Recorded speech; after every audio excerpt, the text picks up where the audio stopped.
Hello everyone, welcome to home science classes. Home science classes में आपका स्वागत है। कैसे हैं आप? आशा करती हूँ अच्छे होंगे, खुश होंगे, मस्त होंगे और पढ़ाई कर रहे होंगे। आपको पता है कि आपकी मांग के अनुसार हमने कलर का टॉपिक समाप्त किया। अभी उसकी प्रैक्टिस नहीं हुई है। आप सब आरडीए के लिए बहुत परेशान थे और काफ़ी दिनों से आरडीए आरडीए कर रहे थे।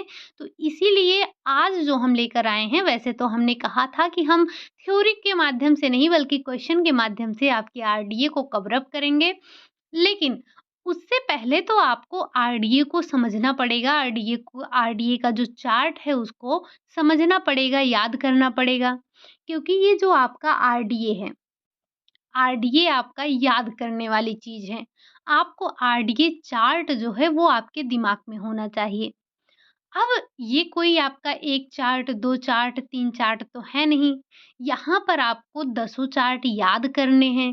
तो अगर हम क्वेश्चन करवाएँगे तो क्वेश्चन आप इतने भी क्वेश्चन नहीं करवा पाएँगे कि आप सारी चीज़ों को एक साथ कवर अप कर सकें। इससे पहले हमने आपको एक आरडीए का पीडीएफ सेंड किया था कि आप इसे पढ़ लेना। लेकिन मुझे ऐसा लगता है कि आप में से काफ़ी लोग ऐसे होंगे जिनको ये समझ में नहीं आ रहा होगा कि हमें इसमें याद क्या-क्या करना है और कैसे करना है। तो आज की जो हमारी क्लास है उसमें हम आरडीए की थ्योरी को देखने वाले हैं। आरडीए की थ्योरी की 2 क्लास होगी, क्योंकि आपको पता है कि आरडीए कितना लंबा है। आपके जो पीडीएफ हमने शेयर किया था, वही लगभग-लगभग 48 या 49 पेज का है। तो उसी में से जो आपके काम का है, उस चार्ट को हमने यहाँ पर अलग से रखा है। एक बार हम देख लेते हैं कि हमें आरडीए पढ़ना कैसे है। आप उसी हिसाब से आप पूरे आरडीए को याद कर लेंगे। अब पहले ही हमने कहा कि आरडीए जो है आपका ये रटने वाली चीज़ है। लेकिन मैं आपको यही सलाह दूँगी कि आप आरडीए लेकर मत बैठ जाइएगा कि हम चलें अब चार्ट याद करने। क्योंकि अगर आप आरडीए का चार्ट याद करने लगें, तो आपका जो पीछे का पाँचों ब्रांच है वो सारा आपका भूल-भाल जाएगा। तो हमें अपने इस 2 नंबर के चक्कर में बाकी अपने जो हमारे 123 नंबर के हैं, उनको नहीं भूलना है। आपको पता ही है कि आरडीए से जो क्वेश्चन पूछे जाते हैं, 2 क्वेश्चन पूछे जाते हैं, ठीक? और जो आपका अभी पिछली बार नेट का पेपर हुआ था, उसमें तो आरडीए से क्वेश्चन ही नहीं पूछे गए थे। तो ये आरडीए आपको इसको बहुत ज़्यादा इम्पोर्टेंस नहीं दे देनी है कि आप आरडीए के पीछे ही परेशान हो जाएँ। क्योंकि इसका जो डाटा है आपको याद करने में बहुत ही मुश्किल होगा। तो आप करेंगे क्या? जैसे 1 चार्ट आपने बना लिया, 2 चार्ट, सारे चार्ट आपने बना लिए और एक-एक चार्ट आप एक-एक दिन में ऐसे देखते चले जाएँगे और अभी हम आपको बताएँगे क्या चीज़ें बहुत इम्पोर्टेंट हैं जो कि आपको याद ही कर लेने हैं और वहाँ से डेफ़िनेटली क्वेश्चन बन ही जाता है। तो कभी-कभार और आगे-पीछे से बन जाते हैं तो फिर दिक्कत नहीं है उतना, बस आपको इस 2 नंबर के लिए मेरा कहने का मतलब यही है कि इस 2 नंबर के चक्कर में आप अपना पूरा 123 नंबर मत बर्बाद कर देना, ठीक? चलिए, अब हम समझते हैं कि आरडीए के बारे में, क्योंकि इसको मुझे लगता है कि आपको आरडीए आरडीए करते 6 महीने तो बीत ही गए होंगे और मैं ये जो आपका आरडीए है ना, जो चार्ट हमने जो पीडीएफ आपको शेयर किया था, इसमें चीज़ें इतनी छोटी-छोटी दी गई हैं कि उस चार्ट को यहाँ लगाने का कोई मतलब नहीं है। मतलब आपको देखने में बहुत दिक्कत होगी और यहाँ पर इतना छोटा-छोटा लिखा है कि मैं अगर वहाँ पर लाइन करूँगी, तो भी आपको देखने में काफ़ी दिक्कत होगी। तो जो आपके काम का है उसको हमने छाँट लिया है, अलग से एक पीडीएफ तैयार कर लिया है। उम्मीद है कि आप पेन और नोटबुक लेकर बैठे होंगे और इस चार्ट को आप बनाकर ही छोड़ेंगे, ठीक? चलिए तो सबसे पहले हम समझते हैं कि ये आरडीए है क्या? पहला क्वेश्चन आपके लिए यहीं से रेडी हो जाता है। वैसे हम यहाँ पर सिर्फ चार्ट देखेंगे क्योंकि वो हमारे लिए ज़्यादा इम्पोर्टेंट हैं। बाकी कुछ नाम आपको मिलते हैं जिनके फुल फॉर्म आपसे पूछे जाते हैं, हम उन्हें भी थोड़ा-सा समझते हुए चलते हैं। बात कर लेते हैं आरडीए। आरडीए का जो फुल फॉर्म है आपका है वो रिकमेंडेड डाइटरी अलाउंस, जिसकी हिंदी होती है अनुशंसित आहार भत्ते। अब ये फुल फॉर्म तो आपने ध्यान रख लिया। की फुल फॉर्म क्या है और एक क्वेश्चन आपका यहाँ से मिल गया। अब हम बात कर लेते हैं, अगर कभी हम आपसे पूछें कि इस आरडीए का मतलब क्या होता है, इस अनुशंसित आहार भत्ता है क्या चीज़? ये तो आपने आरडीए का फुल फॉर्म देखा कि अनुशंसित आहार भत्ता, रिकमेंडेड डाइटरी अलाउंस, बट इसका मतलब क्या होता है, अर्थ क्या होता है, या हम बहुत साधारण शब्दों में कहें तो इसकी परिभाषा क्या होती है? ठीक? चलिए देखते हैं कि ये जो आपका आरडीए है इसका अर्थ क्या होता है, तात्पर्य क्या होता है। अनुशंसित आहार भत्ते यानी कि आरडीए औसत दैनिक पोषक तत्व सेवन स्तर है जो एक विशिष्ट जीवन चरण और लिंग समूह में लगभग सभी यानी कि 97 टू 98% व्यक्ति स्वस्थ व्यक्तियों की पोषक तत्वों की आवश्यकता को पूरा करने के लिए पर्याप्त है। ठीक, कुल मिलाकर ये जो आपका आरडीए होता है ये आपको क्या यही तो बताता है ना कि किस व्यक्ति को किस अवस्था में किस आयु लिंग के व्यक्ति को कितना भोजन यानी कि कितना पोषक तत्व कितनी मात्रा में लेना चाहिए। आरडीए आपको यही रेकमेंड करता है। तो बस आरडीए का आपको इतनी सी बात ध्यान रख लेनी है। अब ये तो आपका आरडीए हो गया।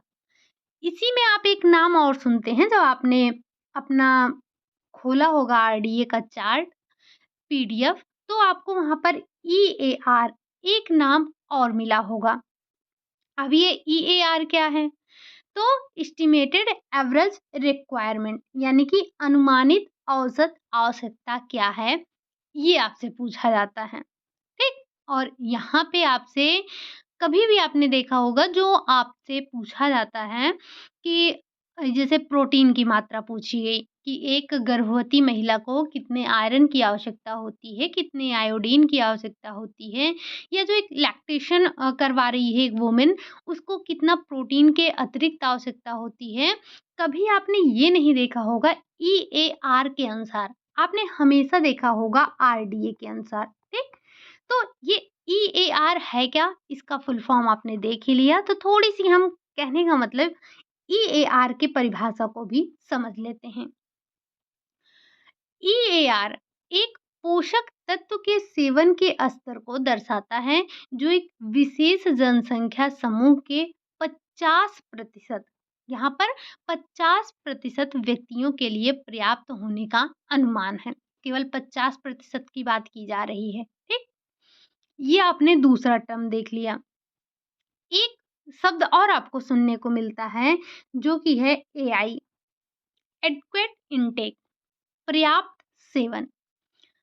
ये क्या होता है? इसकी भी कोई परिभाषा होगी। एक बार उसको भी देख लेते हैं।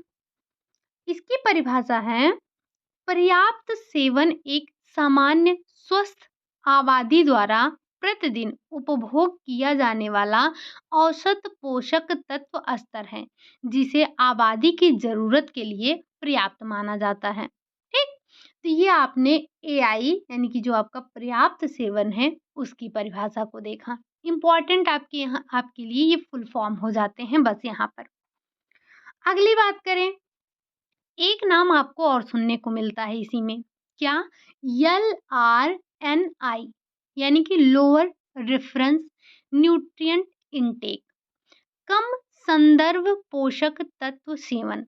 ये फुल फॉर्म ध्यान रखिएगा, यही आपके लिए यहाँ पर इम्पोर्टेंट है और जो क्वेश्चन पूछा जाता है यही से फुल फॉर्म से ही पूछा जाता है। बस हमने थोड़ी सी परिभाषा भी लिख दी है ताकि आपको चीज़ें याद रहें।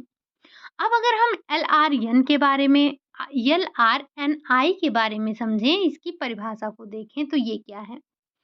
मतलब कम संदर्भ पोषक तत्व सेवन पोषक तत्व की वह मात्रा जो केवल कम आवश्यकता वाले लोगों की छोटी संख्या के लिए पर्याप्त है। ठीक, बाकी आप LRNI का फुल फॉर्म ध्यान रखेंगे। अगर आप पेन और नोटबुक लेकर बैठे हैं तो बस यही यही चीज़ आप नोट करते हुए चलिए। ठीक, हिंदी भी ध्यान रखेंगे बट ये आप इंग्लिश ध्यान रखेंगे तो आपके एग्ज़ाम के लिए ज़्यादा बेहतर होगा, क्योंकि आपको पता है कि अगर हिंदी में कुछ इधर-उधर होता है तो आपका राइट जो माना जाता है वो इंग्लिश ही माना जाता है और ये आपको स्टार्टिंग में ही बता दिया जाता है। ठीक? अब हम बात कर लेते हैं, एक शब्द और आपको बीच में मिलेगा, वो है आपका GWG, जेस्टेशनल वेट गेन। अब GWG ये आप सभी जानते हैं। अच्छा एक बात बताइए, ये है आपका गर्भावधि वजन बढ़ना। एक स्त्री गर्भावस्था के दौरान कितने केजी वेट गेन कर लेती है? आपने चाइल्ड डेवलपमेंट हमने देखा था, जो गर्भावस्था पढ़ा था तब वहाँ पर इस चीज़ को समझा था। तो आपको बताना है कि जो गर्भावधि है एक महिला की, उसमें गर्भावस्था के दौरान वो कितने किलोग्राम भार को ग्रहण कर लेती है।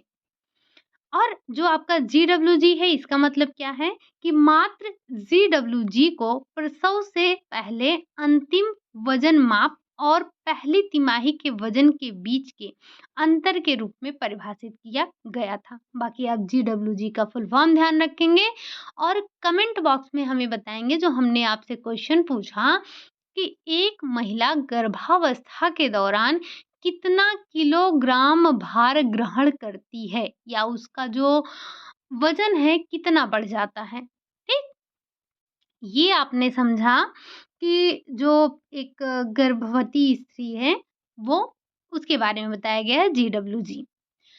अब हम देखते हैं, ये तो आपने छोटी-छोटी परिभाषाएँ देख ली या छोटे-छोटे फुल फॉर्म देख लिए। अगर हम यहाँ पर फुल फॉर्म सिर्फ़ लिख देते तो भी कोई दिक्कत नहीं था, बट हमने थोड़ी-थोड़ी हिंदी भी उसकी समझ ली, तो भी हमें कोई दिक्कत नहीं है। अब हम देख लेते हैं कि रेफ़रेंस बॉडी वेट। अब सबसे पहले हम ये देखते हैं कि ऐज के अनुसार यानी कि उम्र के अनुसार एक स्त्री, एक पुरुष या एक महिला इसका वेट कितना होना चाहिए? आपसे पूछा जाता है ना कि RDA के अनुसार एक संदर्भित महिला का उम्र क्या होना चाहिए? या एक सॉरी उम्र नहीं, एक संदर्भित महिला का वज़न कितना होना चाहिए? एक संदर्भित पुरुष का वज़न कितना होना चाहिए? तो हम उसी के बारे में डिस्कस कर लेते हैं, ठीक? चलिए, अब यहाँ से आपको मिलने वाला है चार्ट। तो आप क्या करेंगे, यहाँ से अगर आप चार्ट बना पाते हैं तो अच्छी बात है, अगर नहीं बना पा रहे हैं तो बस थोड़ा-सा ये देखिएगा कि हमने आपको किन-किन चीज़ों को हटाने के लिए बोला है। जैसे हम सबसे पहले चलेंगे अपने, अब यहाँ पर हमें इस चार्ट को थोड़ा-सा ज़ूम करना होगा और ये चार्ट आपको ऐसे ही सेम चार्ट आपको मिल जाएगा, कहाँ पर आपको जो RDA वाला PDF मिला है वहाँ पर मिल जाएगा और वहीं से हमने ये सब काट-काट के लगाया है। तो जैसे आप यहाँ पर जो है आपका एक तरफ कैटेगरी दिया गया है, एक तरफ आपका एज ग्रुप दिया गया है और एक तरफ आपका बॉडी वेट दिया गया है। सबसे पहले आप यहाँ समझेंगे कि जो एक एडल्ट मैन है, एक एडल्ट मैन का जो वेट होना चाहिए वो कितना होना चाहिए? तो 65 केजी होना चाहिए, ठीक? क्या होना चाहिए? 65 केजी होना चाहिए। उम्र उसकी बस वही 18-18 चाहे एडल्ट वुमन की बात की जाए या फिर एडल्ट मैन की बात की जाए। और जो एडल्ट मैन है उसकी जो उम्र उसकी जो बॉडी वेट होना चाहिए वो 65 केजी होना चाहिए और जो एडल्ट वुमन है उसका जो बॉडी वेट होना चाहिए वो 65 केजी होना चाहिए, सॉरी 55। पुरुष का 65 और जो महिला है उसका 55। अगर वही हम अलग-अलग एज ग्रुप की बात करें, जैसे जैसे यहाँ पर जो आपका इन्फैंट है, इन्फैंट का क्या होना चाहिए? ये आपका 0 टू 6 मंथ दिया गया है और ये आपका 6 टू 12 मंथ दिया गया है, ठीक? तो जो वो आपका एक इन्फैंट बेबी है, जो मतलब आपका एक छोटा-सा बच्चा है जिसकी उम्र है 0 से 6 मंथ और उसकी जो बॉडी वेट होना चाहिए वो 5.8 केजी होना चाहिए। और जो आपका इन्फैंट है उसका जिसकी उम्र है 6 टू 12 मंथ, उसका जो बॉडी वेट होना चाहिए वो 8.5 होना चाहिए, ठीक? तो आप ऐसे ही अपने कॉपी में एक चार्ट बनाएँगे और उस चार्ट के अनुसार ये वेट आप याद करते जाएँगे, ठीक? फिर हम बात कर लेते हैं चिल्ड्रन में, जो कि 1 से 3 वर्ष, 4 से 6 वर्ष और 7 से 9 वर्ष हैं। इसमें जो 1 से 3 वर्ष का बच्चा है, उसका जो बॉडी वेट होना चाहिए वो 12.9 केजी होना चाहिए। 4 टू 6 जो ईयर का बच्चा है, उसकी उसका जो बॉडी वेट होना चाहिए वो 18.3 होना चाहिए। वहीं अगर हम बात करें 7 टू 9 ईयर के चिल्ड्रन की, तो उसका जो बॉडी वेट होना चाहिए वो 25.3 होना चाहिए। ठीक? अब फिर आ जाते हैं हम एक बॉय यानी कि लड़का जिसकी उम्र 10 से 12 वर्ष है, उसका जो बॉडी वेट होना चाहिए वो 34.9 होना चाहिए। वहीं अगर हम एक लड़की की बात करते हैं जिसकी उम्र जो है 10 टू 12 है, उसकी जो उम्र है 10 टू 12 है, उसका बॉडी वेट 36.4 होना चाहिए। अब देखिए, इसको याद करने का तरीका क्या है? इसको याद करने का तरीका जो है आप ऐसे याद करते हैं कि जैसे जो बॉय है, उसका आप ध्यान रखेंगे कि जब 10 टू 12 ईयर का है, तो उसका जो बॉडी वेट है वो 34.9 है। और जब हमें लड़की का बताना है और उसी उम्र का बताना है, तो उसमें 2 आपका और बढ़ जाएगा यानी कि 36 हो जाएगा, 36.4 होना है। ठीक?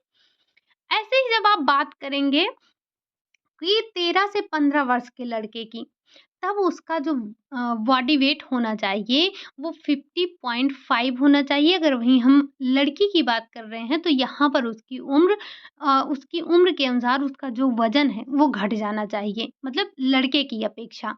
तो जब लड़का 13 से 15 वर्ष का था, तो उसकी जो शरीर का भार था वो 50.5 था। लेकिन जब लड़की की बात की, जो कि 13 से लेकर 15 वर्ष के बीच की है, उसका वेट जो होना चाहिए वो 49.6 होना चाहिए। वहीं फिर हम 16 से 18 वर्ष के लड़के की बात करें तो 64 से 64.4 से 4 होना चाहिए, और लड़की की अगर बात करेंगे तो 55.7 होना चाहिए। ठीक? अब आप कहेंगे इतना लंबा चार्ट, बिल्कुल, हमने कहा कि जो ये आपका आरडीए है, ये आपका याद ही करने वाला है, तो आप सब कुछ छोड़-छाड़ के इसी पर मत लग जाना कि हमें आरडीए याद करना है, याद करना है, याद करना है। कुछ चीज़ें जैसे इस चार्ट में अगर हम बात करें, जो सबसे इम्पोर्टेंट है आपका यही ऊपर का दोनों है। ये दोनों आपके लिए मोस्ट इम्पोर्टेंट हैं। ये दोनों तो आपको भूलना ही नहीं है, और आपने देखा भी होगा ये बार-बार पूछे भी जाते हैं। ठीक? और फिर आप क्या याद रखेंगे इसमें? फिर आप आ जाएँगे ये 16 से 18 की जो उम्र है, इसमें आप वेट थोड़ा-सा ध्यान रखेंगे। ठीक? वेट वाले में ऊपर के 2 आपको ध्यान ही रखना है। बाकी जो नीचे के 2 हैं, यानी कि जो लड़के और लड़की की 16 से 18 वर्ष की उम्र में जो बॉडी वेट है, वो कितना होना चाहिए, इस बात को भी आप ध्यान रखेंगे। ठीक? ये आपने बॉडी वेट कितना होना चाहिए किस उम्र में, इस चीज़ को आपने देख लिया। अब हम चलते हैं, ये चार्ट आपको इतना ही मिलेगा, मतलब मैंने इसमें कुछ आपका कट नहीं किया है। ये चार्ट आपका बिल्कुल इतना ही था, इसमें यही 3 कॉलम दिए हुए थे और आपको इन्हीं को पूरा ध्यान में रखना है। अब अगर हम चलें अपने, थोड़ा-सा इसको ज़ूम कर लेते हैं, हालाँकि अभी फिर से हमें करना पड़ेगा। तो ये है आपका ऊर्जा की आवश्यकता, यानी कि जो एनर्जी रिक्वायरमेंट है वो कितनी किस उम्र में होनी चाहिए, इस बात को हम यहाँ पर देखेंगे। अगर हम थोड़ा-सा इसे ज़ूम करके देखें और आप इसका जो है स्क्रीनशॉट लेना चाहें तो ले सकते हैं, ठीक? बाकी आपके पास आरडीए चार्ट पहुँच गया है तो यहाँ से आपको लेने की आवश्यकता नहीं है। हाँ, आप एक काम कर सकते हैं, वैसे ये मैंने एक तरफ से आपका लिया है कि जैसे-जैसे आपकी बुक में दिया गया है, यानी कि जो आपका पीडीएफ है, एक सीरियल से लिया है। जैसे-जैसे आपका दिया है वैसे-वैसे है। बीच में हमने कुछ कट किए हैं, जैसे कुछ विटामिन और कुछ मिनरल को हटाया है।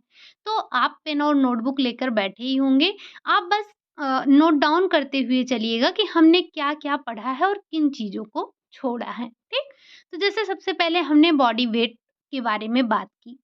अब चलते हैं हम एनर्जी रिक्वायरमेंट की बात कर लेते हैं, यानी कि ऊर्जा की आवश्यकता कितनी होती है किस उम्र में, उसकी बात कर लेते हैं। सबसे पहले आ जाता है आपका, यहाँ पर 2 चार्ट आपको देखने को मिलेगा, ठीक? अलग-अलग था तो बस अलग-अलग हमने लगा लिया है। आई थिंक कि आपका कुछ कट नहीं रहा होगा, सारी चीज़ें आपको दिख रही होंगी, ठीक? नहीं तो थोड़ा-सा और ज़ूम कर दें, बस अब चीज़ें आपको बिल्कुल दिख रही होंगी। अगर हम एक जो ये एनर्जी की बात करें, जो एक पुरुष है महिला और पुरुष, इसमें आपको पता ही है कि वेट कितना होना चाहिए 65 पुरुष की बात की जा रही है और महिला का 55 होना चाहिए, जो कि आरडीए के अनुसार एक संदर्भित वज़न है, ठीक? और इसी के अनुसार 55 केजी महिला के वज़न के अनुसार और 65 केजी पुरुष के वज़न के अनुसार आपको यहाँ पर एनर्जी कितनी लेनी है, उस चीज़ को बताया गया है, ठीक?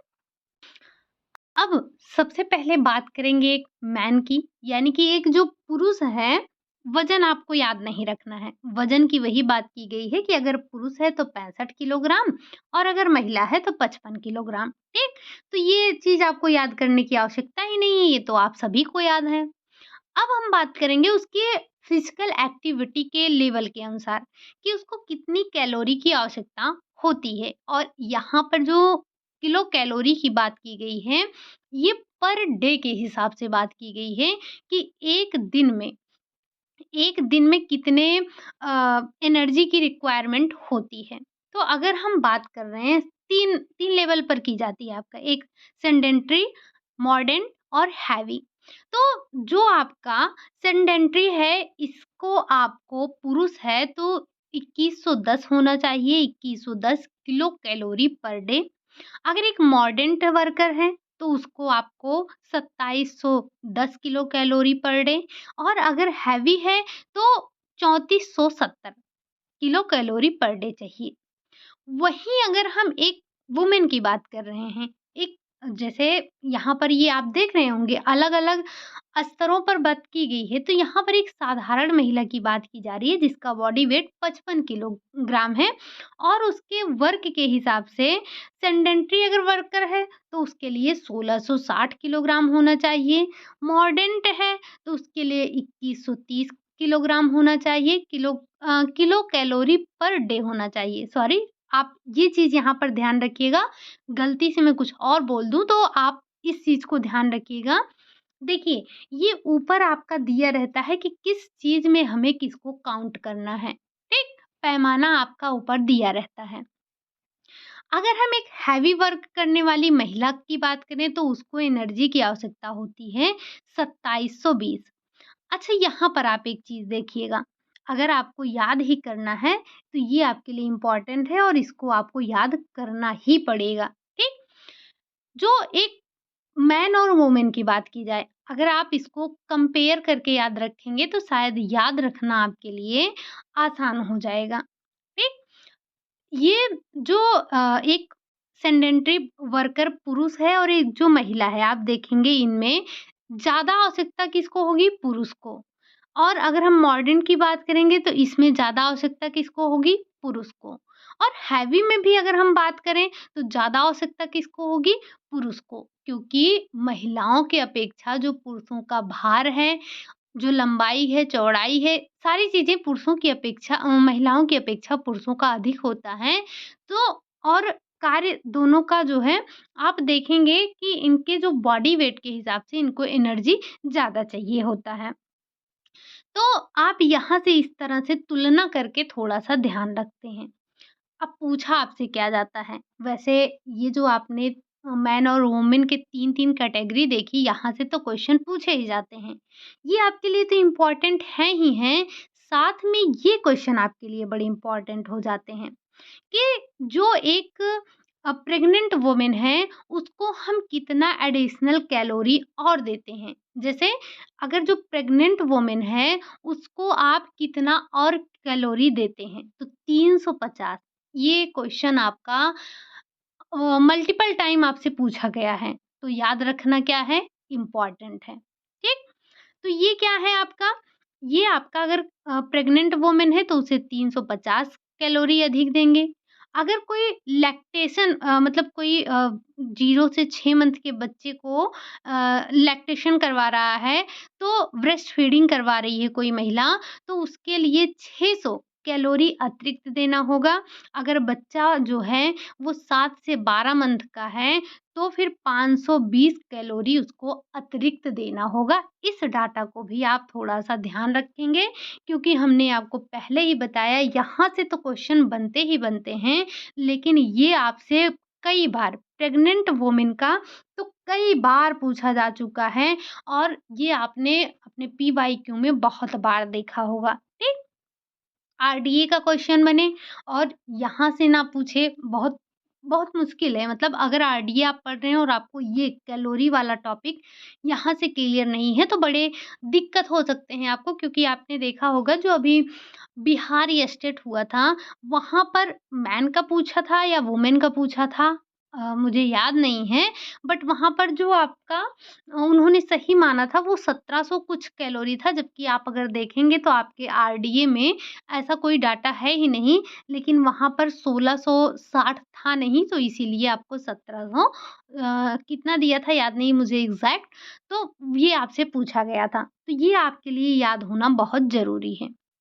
ये तो आपने सिर्फ़ एक स्त्री और पुरुष की बात कर ली।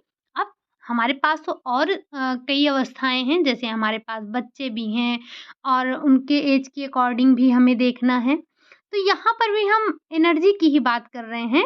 बस ये यहाँ पर हमारा क्या हो गया है, ये जो आपका ऐज ग्रुप है ना, वो चेंज हो गया है, कैटेगरी आपकी चेंज हो गई है। जैसे आपने ऊपर मैन, वुमेन इनका देख लिया।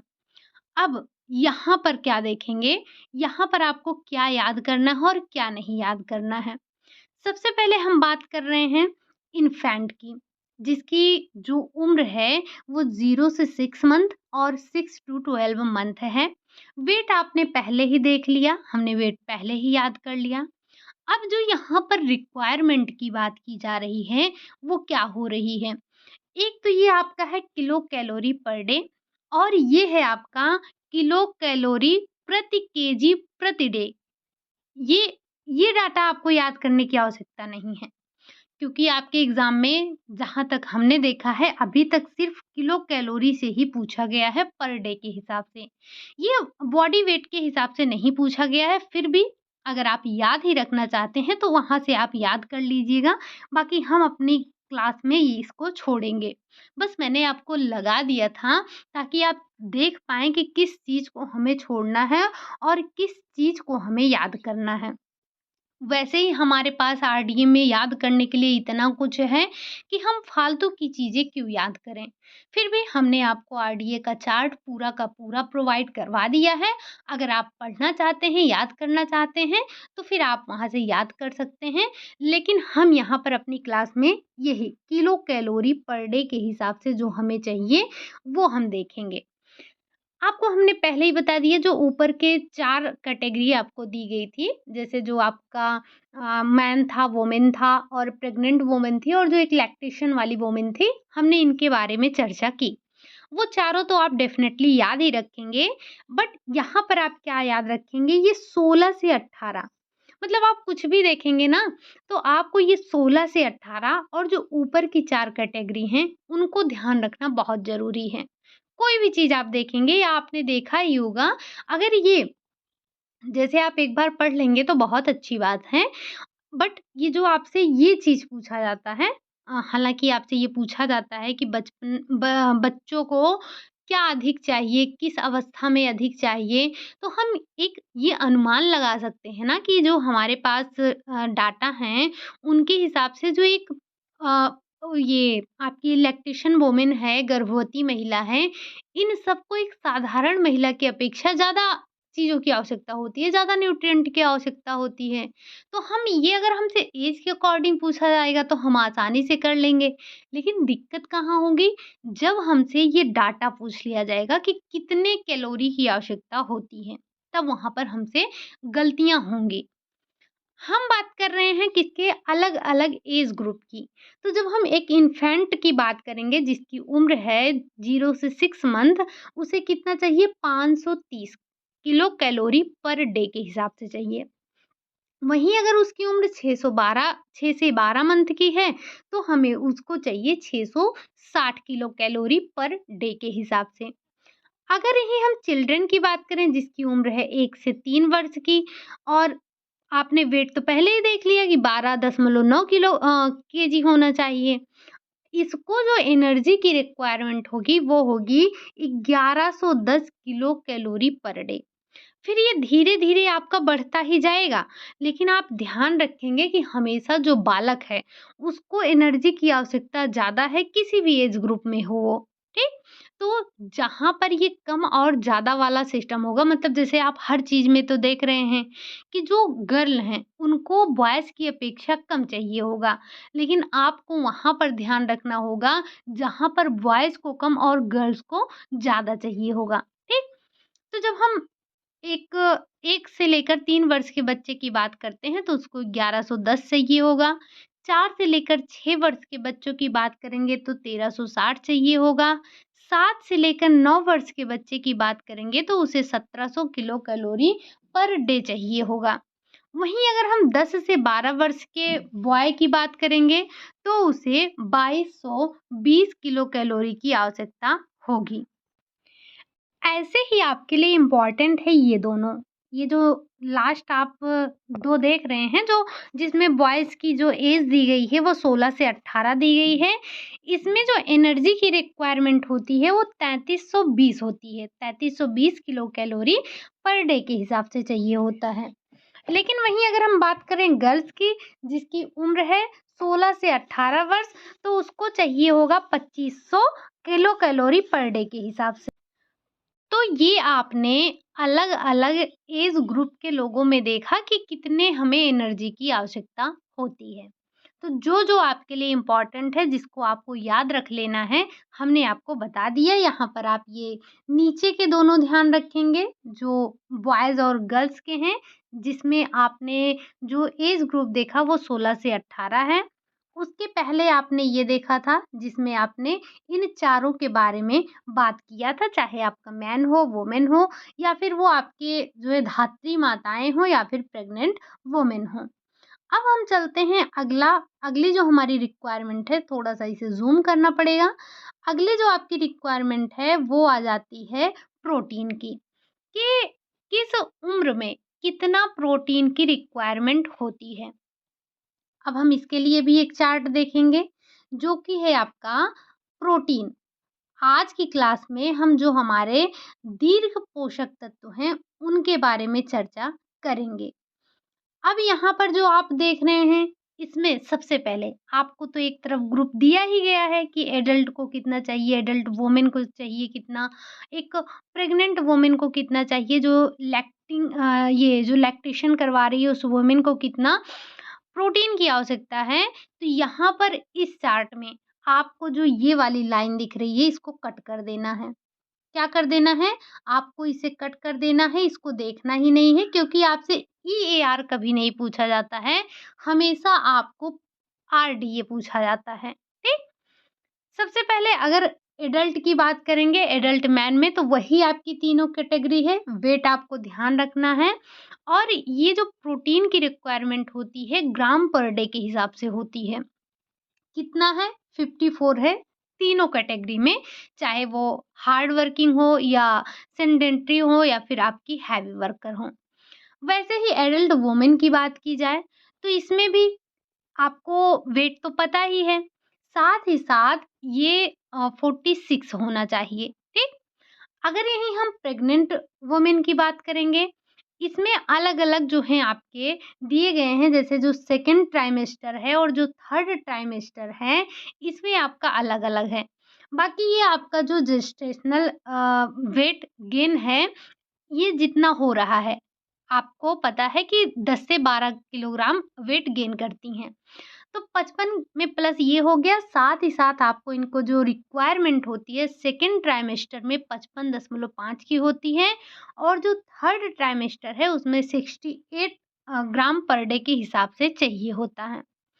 जो वहीं लैक्टेशन वाली वुमेन हैं, जो स्तनपान करवा रही हैं, उनके लिए जो 0 से लेकर 6 मंथ के बच्चों का स्तनपान करवा रही हैं, उनको 63 चाहिए और जिनका जो बेबी है वो 6 से 12 मंथ का है, तो उनको 59 चाहिए, ठीक? जो प्रोटीन की रिक्वायरमेंट है। बाकी इन्फेंट जो है यहाँ पर ये प्रोटीन वाला जो आपका चार्ट है, ये बहुत ही इम्पोर्टेंट है और इसको ध्यान रखिएगा। थोड़ा-सा अगर हम और ज़ूम कर दें तो शायद कोई दिक्कत नहीं होगी फिर भी, ठीक? तो ये आपका यहाँ पर जो इन्फेंट की बात की जाएगी वही 0 से 6 और 6 टू 12 मंथ की बात होगी, 8 से 10 से ये होगा 10.5। फिर हम चिल्ड्रन की बात करेंगे, ये अलग-अलग एज में आपका अलग-अलग होता है। वापस हम आपके लास्ट पॉइंट पर आ जाएँगे जिसमें जो बॉय हैं और गर्ल हैं।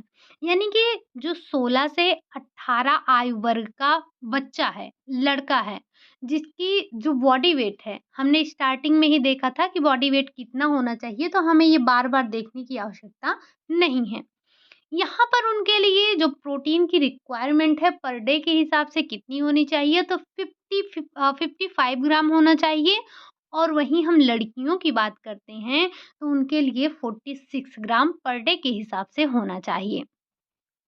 अगर हम 13 से 15 वर्ष के देखते हैं, चाहे लड़का हो या लड़की हो, अगर वो लड़का है तो 45 होना चाहिए, अगर लड़की है तो 43 होना चाहिए।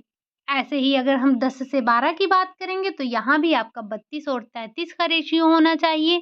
यानी कि लड़के को 32 चाहिए होगा, लेकिन लड़की को ज़्यादा चाहिए यानी कि 33 चाहिए। और ये जो आपका एज ग्रुप है 10 से लेकर 12 10 से लेकर 12 वाला एज ग्रुप है, इसमें जो लड़कियों को रिक्वायरमेंट होगी वो थोड़ी-सी ज़्यादा होगी लड़कों की अपेक्षा। तो इस पॉइंट को भी थोड़ा-सा आप ध्यान रखेंगे कि प्रोटीन वाला ये जो आपका चार्ट है ये आप सभी को ध्यान रखना है, मोस्ट इम्पोर्टेंट है। प्रोटीन हो गया, फैट हो गए, कार्बोहाइड्रेट हो गए, इन सभी के बारे में जो आपके दीर्घ पोषक तत्व हैं, उनके बारे में आज हम चर्चा करेंगे और जो आपके लघु पोषक तत्व हैं, जैसे कि आपके विटामिन हो गए, मिनरल्स हो गए, इनके चार्ट को हमें कल देखना है, ठीक? तो ये आपने समझा कि जो अलग-अलग एज ग्रुप है, चाहे वो आपका एडल्ट का हो, जैसे आपको एडल्ट में कोई भी कैटेगरी हो, आपको और कुछ नहीं ध्यान रखना है, इनको जो प्रोटीन की रिक्वायरमेंट होगी, वो 54 ग्राम पर डे के हिसाब से चाहिए होगा।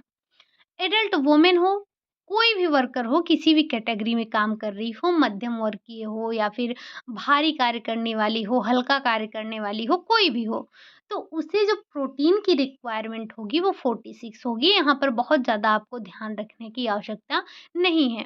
दिक्कत हमारे लिए होता है जब अलग-अलग कैटेगरी में अलग-अलग होता है। बाकी अगर हम प्रेग्नेंट की बात करेंगे, तो उसको 55.5 ग्राम चाहिए होगा पर डे के हिसाब से। वहीं उसका जो अगर ट्राइमेस्टर जो है, ट्राइमेस्टर सेकंड में आपने देखा 55 चाहिए। ट्राइमेस्टर अगर हम थर्ड की बात करें तो वहाँ पर 68 चाहिए। और आप सब बहुत अच्छे से जानते हैं और हमने चाइल्ड डेवलपमेंट में पढ़ भी रखा है, जो गर्भावस्था होता है उसको हमने 3 ट्राइमेस्टर में बाँट रखा है। फर्स्ट ट्राइमेस्टर, सेकंड ट्राइमेस्टर और थर्ड ट्राइमेस्टर। अब आपको बताना है कि ये जो फर्स्ट ट्राइमेस्टर है और सेकंड थर्ड ट्राइमेस्टर है इसका टाइम पीरियड क्या है? मतलब कितने मंथ से लेकर कितने मंथ तक जो गर्भवती माता है उसको हम फर्स्ट ट्राइमेस्टर में रखते हैं। कितने मंथ से लेकर कितने मंथ को हम सेकंड ट्राइमेस्टर में रखते हैं और कितने मंथ से लेकर कितने मंथ तक की जो गर्भवती महिला है उसको हम थर्ड ट्राइमेस्टर के अंतर्गत रखते हैं, ठीक? बाकी अगर जो लैक्टेशन वूमेन है उसको हम 63 देंगे, अगर बच्चा जो है वो 0 से 6 मंथ का है। लेकिन अगर बच्चा 6 टू 12 मंथ का है तो हम उसको 59 देंगे, ठीक? यहाँ पर रिक्वायरमेंट घट रही है। अगला जो हमारा चार्ट है वो क्या है? वो आपका आ जाएगा फैट का। यानी कि फैट की रिक्वायरमेंट किस एज में कितनी है, इस चीज़ को भी हम देख लेते हैं, ठीक? तो जो हमारा अगला पॉइंट है वो है फैट रिक्वायरमेंट। फैट या फिर ऑयल जो भी बोला जाए, आपको पता है फैट और ऑयल का जो रिक्वायरमेंट है वो कितना होना चाहिए, तो इसको भी हम अपने आरडीए चार्ट के हिसाब से ही देखते हैं। इसमें भी आपका क्या आ गया है यहाँ पर, शायद कुछ आपका कट पिट गया है, क्रॉप करने में कुछ ज़्यादा ही कट गया है, कोई बात नहीं, आपके पास पूरा का पूरा आरडीए है ही, तो आपको परेशान होने की आवश्यकता नहीं है। ये आपका आ गया फैट का रिक्वायरमेंट, ठीक? क्या है ये? ये है आपका फैट।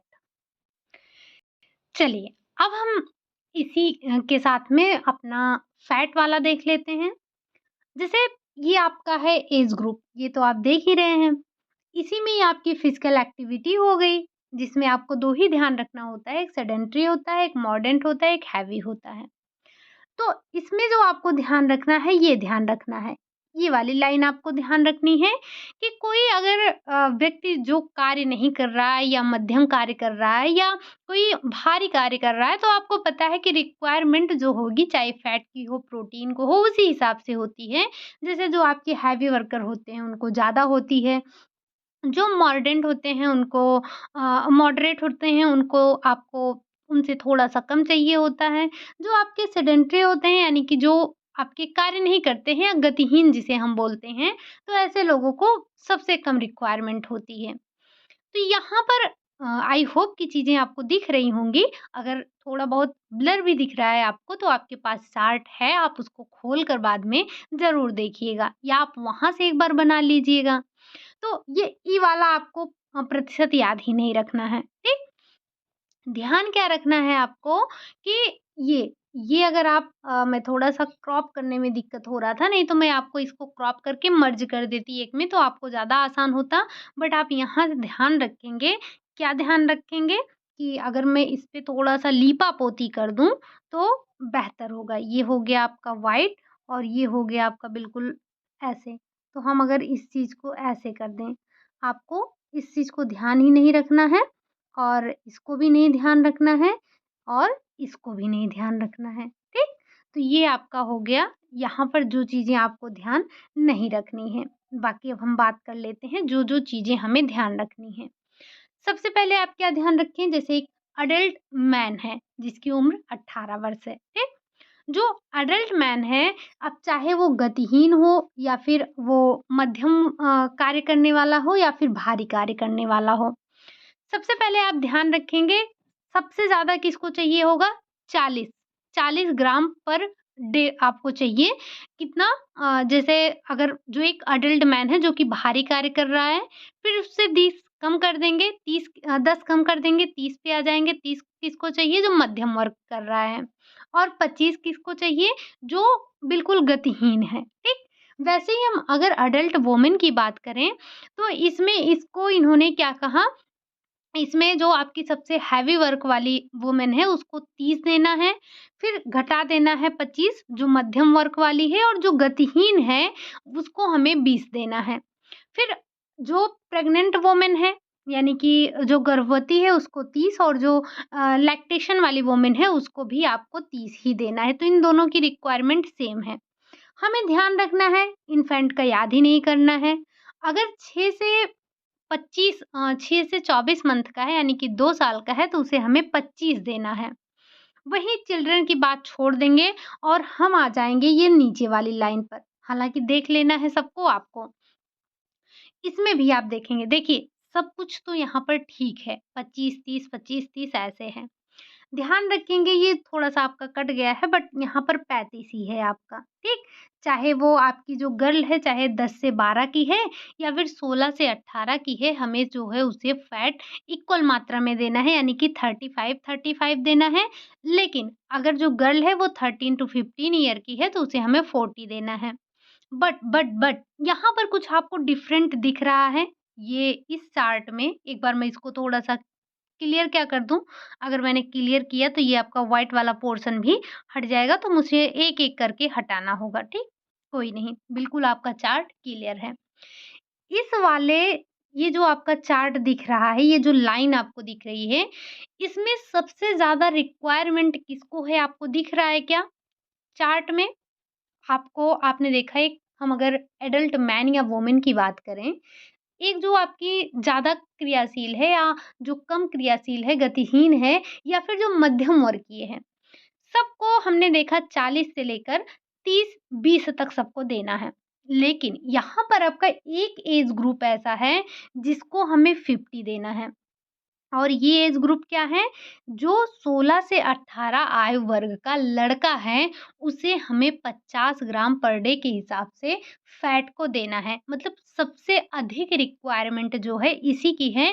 तो जो आपके चार्ट में सबसे डिफरेंट दिख रहा है, उसको तो आपको अपने दिमाग में बैठा ही लेना है, ठीक?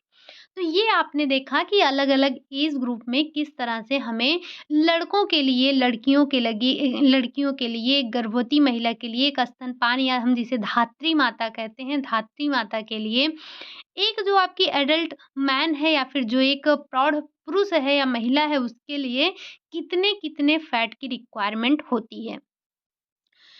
ये आपने फैट की बात समझी। अब हम चलते हैं तो बात कर लेंगे किसकी? ये आई थिंक आपके जो कह सकते हैं क्या कह सकते हैं कि जो आपके दीर्घ पोषक तत्व थे हमने उनकी चर्चा कर ली। अब ये इतना छोटू-सा दिख रहा होगा, आपको समझ में नहीं आ रहा होगा, हालाँकि हमने ज़ूम करके आपको हर एक चीज़ को दिखाने की कोशिश की है। बाकी आपके पास चार्ट अवेलेबल है, आप वहाँ से चीज़ों को देख सकते हैं। जो-जो आपको हटाना है, उन चीज़ों को हमने आपको पहले ही बता दिया, ठीक? अब हम थोड़ी-सी बात कर लेते हैं जो डाइटरी फाइबर है, यानी कि फाइबर हमें किस हिसाब से लेना है। तो आपको पर 1000 किलो कैलोरी के हिसाब से 15 ग्राम फाइबर को लेना है। अगर 30 ग्राम फाइबर ले रहे हैं तो 2000 किलो कैलोरी के हिसाब से लेना है। तो यहाँ पर आप थोड़ा-सा बस इस चीज़ को ध्यान रखेंगे। इसके लिए कोई चार्ट वग़ैरह मुझे दिखा नहीं आपके उसमें, मतलब चार्ट नहीं दिया है, बस ऐसे आपके कुछ जो पोषक तत्व हैं उनके बारे में, जैसे जल के बारे में अलग से चार्ट नहीं दिया है, बस बताया है कि एक जो गर्भवती माता है कितना जल लेना चाहिए, कितना कार्बोहाइड्रेट लेना चाहिए, कितना फाइबर लेना चाहिए, इन सारे कितना एंटीऑक्सीडेंट लेना चाहिए, ये सारी चीज़ें दी गई हैं, बट वैसे चार्ट में नहीं है आपके। तो ये जो आपका डाइटरी फाइबर इन्होंने बताया है, वो ये बताया कि 15 ग्राम आपका होना चाहिए पर 1000 किलो कैलोरी के हिसाब से लेना है, ठीक? अगर आप 2000 किलो कैलोरी देख रहे हैं तो वैसे भी आप इसे 2 से मल्टीप्लाई कर देंगे तो 30 ग्राम आपका और इधर 2000 किलो कैलोरी के हिसाब से हो जाएगा, ठीक? ये तो इन्होंने फाइबर के बारे में बताया। और एक है आपका कार्बोहाइड्रेट। अगर हम कार्बोहाइड्रेट ध्यान रखें तो आपको क्या ध्यान रखना है 100 यानी कि 100 से लेकर 130 ग्राम पर डे के हिसाब से आपको कार्बोहाइड्रेट लेना है। इतना पॉइंट आप ध्यान रखेंगे। बाकी अब आपका जो मिनरल्स बचते हैं और जो विटामिन बचते हैं, यानी कि मिनरल के जो आपके चार्ट हैं और जो विटामिन के आपके चार्ट हैं, हम इनको कल डिस्कस करेंगे। ये जितना आज आपने देखा, जितना चार्ट, कितना चार्ट आज हमने देखा एक बार देख लेते हैं। सबसे पहले स्टार्टिंग में आपने क्या देखा? अरे वाह! हमने तो इतना सारा चार्ट पढ़ लिया। कितना याद हुआ आपको? आरडीए, आरडीए परेशान थे आप। हमने कहा था आपको आरडीए करवाएँगे, लेकिन आप हैं कि जब तक करवा नहीं लेंगे एकदम से रट रखेंगे, ठीक? तो अब रटिएगा मत किसी चीज़ के लिए। आरडीए की थ्योरी हम कर ले रहे हैं, क्वेश्चन हम बाद में करेंगे ताकि आपको ये आरडीए याद हो जाए कुछ, क्योंकि ये याद करने वाली चीज़ें हैं। यहाँ पर समझने जैसा कुछ है नहीं, यहाँ पर हर एक चीज़ आपको याद होनी चाहिए। जब याद नहीं होगा तो क्वेश्चन करने का क्या मतलब रह जाएगा। आपसे पूछ ही लेगा आरडीए का फुल फॉर्म बताइए, ईएआर का फुल फॉर्म बताइए या फिर आपसे पूछ लिया कि जीडब्ल्यूजी का फुल फॉर्म बताइए। हालाँकि ये तो आप क्वेश्चन देखकर समझ जाएँगे। लेकिन अगर हमने आपसे पूछ लिया कि एक धात्री माता के लिए अतिरिक्त प्रोटीन कितना चाहिए? याद होना चाहिए। आपको अगर हमने पूछा कि कार्बोहाइड्रेट कितना होना चाहिए तो आपको याद होना चाहिए। हालाँकि मैंने आपको इतना सरल तरीके से समझाने की कोशिश की है। उम्मीद है कि आपको चीज़ें समझ में आ गई होंगी, बस आपको अब रट्टा मार जाना है, ठीक? तो आप लोग एक चार्ट बना लीजिएगा, वहाँ पर सारे डाटा को आप लिख लीजिएगा, उसके बाद अपने हिसाब से जोड़कर, घटाकर जैसे भी आपको समझ में आए, आप याद कर लीजिएगा। वैसे आपके पास एक तरीका और है, चलिए हम चार्ट तक पहुँचते तो हैं। तो सबसे पहले हमने आरडीए के फुल फॉर्म को देखा, थोड़ा-सा इसके बारे में समझा भी, हालाँकि हमारे लिए वही इम्पोर्टेंट था। फिर हमने ईआर के फुल फॉर्म को देखा, जो कि हमारे लिए इम्पोर्टेंट है, इसके बारे में भी थोड़ा-सा देख लिया। हमने एआई को समझा, एआई का फुल फॉर्म देखा, हमने एलआरएनआई का फुल फॉर्म देखा, हमने जीडब्ल्यूजी का फुल फॉर्म देखा। फिर हमने समझना स्टार्ट किया अपने चार्ट को, तो उम्मीद है कि चार्ट आपको समझ में आया होगा। जैसे अगर हम इसी चार्ट की बात करें, अगर वैसे तो हमने आपको बता दिया कि बार-बार पूछा क्या जाता है, यही दोनों पूछे जाते हैं बार-बार। लेकिन अगर आपको और सब याद करना है, तो आप कैसे? एक चाहे आप घटते क्रम में या फिर आप बढ़ते क्रम में लगा सकते हैं। आप ऐसे ही चार्ट बनाएँगे और वहाँ पर जैसे ये 65 और 55 केजी किसका है। फिर उससे आप नीचे आएँगे तो ये आपका गर्ल्स का, बॉयज़ का, फिर ये इधर आपका ऐसे बढ़ते क्रम में लगा है, तो आप चाहे इस हिसाब से याद कर लेंगे या आप इसको अपने हिसाब से सेट कर लेंगे अपनी नोटबुक में। वैसे ही आपका और एनर्जी वाली बात भी कर लेते हैं। तो एनर्जी के लिए भी ऐसे ही है कि किसको कितने एनर्जी की रिक्वायरमेंट है, और हमने आपको बार-बार बोला कि ये चार्ट आपके दिमाग में होना चाहिए। साथ ही साथ यहाँ से भी आपके 2-3 चार्ट इकट्ठा मतलब आपको ध्यान होना चाहिए। जैसे जैसे ये वाला चार्ट, आप हर जगह देख रहे हैं कि जो चाहे बालिका हो, चाहे पुरुष हो, ठीक? बालिका हो या फिर बालक हो, तो हर जगह मैक्सिमम टाइम आपने यही देखा कि लड़के जो हैं, उनको ज़्यादा चीज़ों की आवश्यकता होती है, बजाय लड़कियों के, ठीक? लड़कियों को थोड़ा-सा कम की आवश्यकता होती है, लेकिन कहीं-कहीं आपने चार्ट में बीच-बीच में देखा कि जो लड़कियाँ हैं, उनको अधिक चीज़ों की आवश्यकता होती है, मात्रा उनकी अधिक होती है, लड़कों की कम होती है, तो थोड़ा-सा उसे ध्यान रखिएगा। बाकी ये चेंज आपको कल देखने को मिलेगा, जब हम मिनरल्स के बारे में बात करेंगे। जैसे आपको पता है कि जो लड़कियाँ हैं, उन्हें आयरन वगैरह की आवश्यकता ज़्यादा होती है। तो कल के चार्ट जब आप देखेंगे, तो उसमें समझेंगे। ये आपने क्या बात की थी? ये आपने बात कर ली थी किसकी, किस चीज़ की? ये हमने एनर्जी रिक्वायरमेंट देखा था। देन हम आ गए थे प्रोटीन रिक्वायरमेंट पर। प्रोटीन के रिक्वायरमेंट को देखा, फिर हम फैट पर आ गए, हमने अलग-अलग एज ग्रुप में फैट के बारे में समझा। देन हमने फाइबर के बारे में समझा और लास्ट में हमने कार्बोहाइड्रेट को देखा। अब कल की क्लास में हम मिनरल्स को पढ़ने वाले हैं, ठीक? कल की जो हमारी क्लास होगी, उसमें हम मिनरल्स के बारे में पढ़ेंगे, विटामिन्स के बारे में पढ़ने वाले हैं। यानी कि जो आपके माइक्रो न्यूट्रिएंट हैं, उनके बारे में पढ़ने वाले हैं, देखने वाले हैं। अब देखिए, जैसे आपने विटामिन तो कई सारे पढ़ रखे हैं, विटामिन ए पढ़ रखा है, बी कॉम्प्लेक्स पढ़ रखा है, जिसमें आपने करीब-करीब 10 8 तो आपके मेन हैं, आपने उसी में 2-4 और पढ़ रखा है। तो क्या हम सारे विटामिन को ऐसे ही देखेंगे? नहीं, कुछ विटामिन के बारे में पढ़ेंगे, वैसे ही आपके कुछ मिनरल्स हैं, जिनके बारे में जो हमारे लिए ज़्यादा इम्पोर्टेंट हैं, उनको जो बार-बार पूछे जाते हैं, इन सारी चीज़ों को हम पढ़ेंगे। बाकी हम सारे मिनरल्स जो हमारे 24 मिनरल्स हैं, उनको नहीं, सबको नहीं पढ़ना है। कुछ हमारे लिए इम्पोर्टेंट हैं जो कि हमसे बार-बार पूछे जाते हैं, तो उन्हीं चीज़ों को कल की क्लास में हम डिस्कस करने वाले हैं। आज की क्लास जो आपने आरडीए में पढ़ा, समझा, जाना, उम्मीद है कि सारी चीज़ें आपको समझ में आई होंगी, और आपने जब आरडीए का माला जपना स्टार्ट ही कर दिया है, मतलब स्टार्ट कर दिया था, तो उम्मीद है कि आपने इसे नोट डाउन भी किया होगा। मैं आपको फिर से कह रही हूँ, इस 2 नंबर के चक्कर में अपना पूरा मत गँवाइएगा, इसी को याद करने मत बैठ जाइएगा। अभी आपके पास बहुत समय है, थोड़ा-थोड़ा, 1-1, 2-2 पॉइंट आप समझेंगे, तब भी आप लास्ट तक बहुत कुछ याद कर लेंगे, और वैसे भी हमने आपको कुछ इम्पोर्टेंट याद करने के लिए बताया है, तो अगर आप वही उतना याद कर लेंगे, तो उम्मीद है मुझे कि आप यहाँ से आने वाले क्वेश्चन को कर सकेंगे। तो अगर आपको पूरा आरडीए लेकर बैठने की ज़रूरत नहीं है, पूरा आरडीए आपको रटने की ज़रूरत नहीं है, बस जो आपके लिए महत्वपूर्ण बिंदु हैं, उन्हीं को आप याद कर लीजिएगा। और फिर कह रही हूँ, आपको ये बार-बार याद दिला रही हूँ कि इस 2 नंबर के चक्कर में अपना पूरा 123 नंबर मत गँवाइएगा, ठीक? आप अपना पूरा तैयारी करते रहिए, इसे बीच-बीच में देख लीजिए, और ये कल आपका आरडीए खत्म हो जाएगा। फिर हम आपको देंगे पूरे-पूरे 1 हफ्ते का समय, जिसमें आप अपना आरडीए पूरा याद कर लेंगे। देन हम इससे रिलेटेड कुछ नहीं तो 50 क्वेश्चन या 100 क्वेश्चन भी कर सकते हैं। तो हम और ये आपका आरडीए का जो टॉपिक है, इसको हम एक आरडीए का अलग से फ़ोल्डर बना के उसमें डाल देंगे और उस फ़ोल्डर में चाहे आपका आरडीए से रिलेटेड कोई टॉपिक होगा, यानी कि जो आपका क्वेश्चन होगा वो या फिर थ्योरी की क्लास होगी वो, इन सारी चीज़ों को हम वहाँ पर डाल देंगे। तो आपको आपके प्लेलिस्ट में एक आरडीए के नाम से, यानी कि संपूर्ण आरडीए के नाम से एक फ़ोल्डर मिल जाएगा। आरडीए से रिलेटेड जो भी क्वेश्चन होंगे, जो भी थ्योरीज़ होंगी, वहाँ पर आपको अवेलेबल होंगी, ठीक?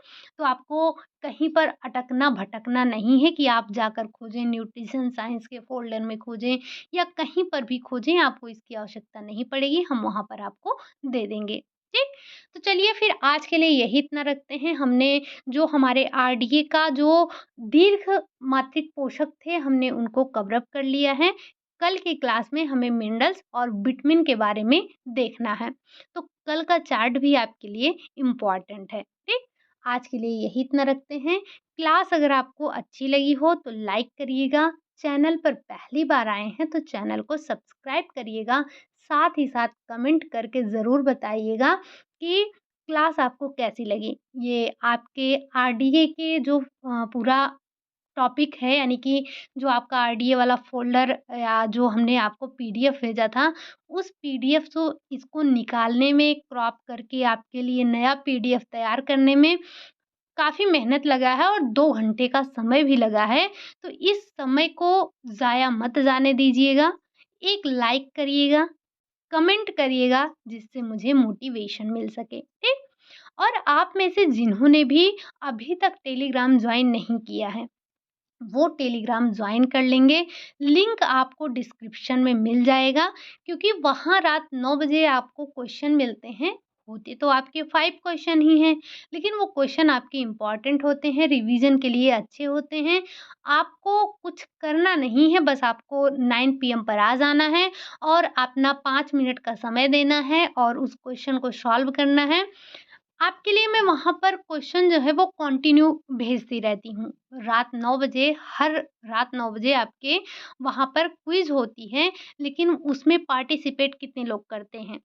हैं तो वहाँ पर ऐड हैं, आप में से 150 प्लस ही ऐड हैं, लेकिन जो क्विज़ होती है उसको सॉल्व करने वालों की संख्या कितनी है? मुश्किल से 35, 45, 50 मैक्सिमम है। वैसे अपना हाल यहाँ भी है। चैनल पर कितने लोग हैं? 2000 प्लस हैं। क्लास कितने लेते हैं? 200 भी नहीं लेते हैं। ये बहुत गलत बात है। मैं सच बता रही हूँ, अगर आपका यही रवैया रहा ना तो बिल्कुल मेरा भी इंटरेस्ट खत्म हो जाएगा। जब आप लोग ऐसे कमेंट करते हैं कि आपके काम की चीज़ें हैं, आपको अच्छी लग रही हैं, आपकी लगन को देखकर मेरे अंदर भी उत्साह आता है कि आपके लिए कुछ किया जाए। ठीक? आपका जो कमेंट है ना, वो मुझे मजबूर करता है कि मैं आपके लिए कुछ करूँ, आपके लिए तैयार करूँ, क्वेश्चन तैयार करूँ, आपके लिए जो भी मटेरियल आपको दे सकती हूँ, वो सब करूँ। लेकिन जब आपका इंटरेस्ट नहीं दिखता है, तो मुझे भी करने की इच्छा नहीं होती है, ठीक? तो चलिए फिर ये आपके ऊपर डिपेंड करता है कि आप मुझसे कितना काम करवा पाते हैं। ये आपके ऊपर निर्भर कर रहा है कि आप मुझसे कितना काम करवा सकते हैं, आप मुझसे कितना मटेरियल ले सकते हैं, ठीक? चलिए फिर आज के लिए यही इतना रखते हैं। उम्मीद है कि क्लास आपको पसंद आई होगी, ये सेशन आपको पसंद आया होगा, चीज़ें आपको समझ में आई होंगी, आपने चीज़ों को नोट डाउन किया होगा। तो आज के लिए बस यही इतना रखेंगे, मिलते हैं नेक्स्ट क्लास में। इसी टॉपिक के साथ में थोड़ा-सा इसके आगे डिस्कस करेंगे और आरडीए के थ्योरी की क्लास को कल हम समाप्त करेंगे। तब तक के लिए आप सभी खुश रहिए, मस्त रहिए और पढ़ाई करते रहिए।